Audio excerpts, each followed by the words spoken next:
નમસ્કાર મિત્રો, આપણું સિનેમામાં તમારું સ્વાગત છે. આજે આપણે વાત કરવાના છીએ એક એવી ગુજરાતી ફિલ્મ વિશે જેનું ટ્રેલર જોઈને તમારા રૂવાણા ઊભા થઈ જશે. હા, હું વાત કરી રહી છું આગામી સસ્પેન્સ થ્રિલર ફિલ્મ પાતકીની. ટ્રેલરની શરૂઆત થાય છે એક સરપ્રાઇઝથી, પણ એ સરપ્રાઇઝ ક્યારે શોકમાં ફેરવાઈ જાય છે તેની ખબર પણ નથી પડતી.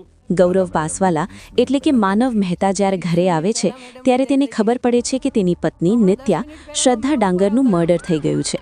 પણ ટ્વિસ્ટ એ છે કે પોલીસ કહે છે મોત 30 મિનિટ પહેલાં થયું છે અને માનવ કહે છે મેં એને 10 મિનિટ પહેલાં જ જોઈ હતી. ટ્રેલરમાં 3 વસ્તુઓ સૌથી વધુ ધ્યાન ખેંચે તેવી છે.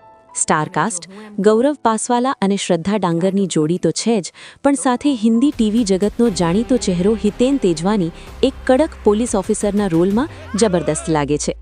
સસ્પેન્સ, ટ્રેલરમાં એક ડાયલોગ છે, કોણ છે તું માનવ મહેતા અને તું કોણ છે? શું ફિલ્મમાં ડબલ રોલ છે કે પછી આ કોઈ માનસિક રમત છે? એ જોવું રસપ્રદ રહેશે. ડાર્ક થીમ, ફિલ્મનું સિનેમેટોગ્રાફી અને બેકગ્રાઉન્ડ મ્યુઝિક એક પરફેક્ટ ક્રાઇમ થ્રિલરનો અનુભવ કરાવે છે. ગુજરાતી સિનેમામાં અત્યાર સુધી આપણે કોમેડી અને ફેમિલી ડ્રામા ઘણા જોયા, પણ પાતકી જેવી ડાર્ક મિસ્ટ્રી ફિલ્મો ખૂબ ઓછી બને છે. ટ્રેલરના અંતે જ્યારે માનવ પોતે જ મર્ડરની કબૂલાત કરે છે ત્યારે પ્રેક્ષકોના મનમાં હજારો સવાલો જન્મે છે. મિત્રો, મને તો આ ટ્રેલર ખૂબ જ પ્રોમિસિંગ લાગ્યું છે.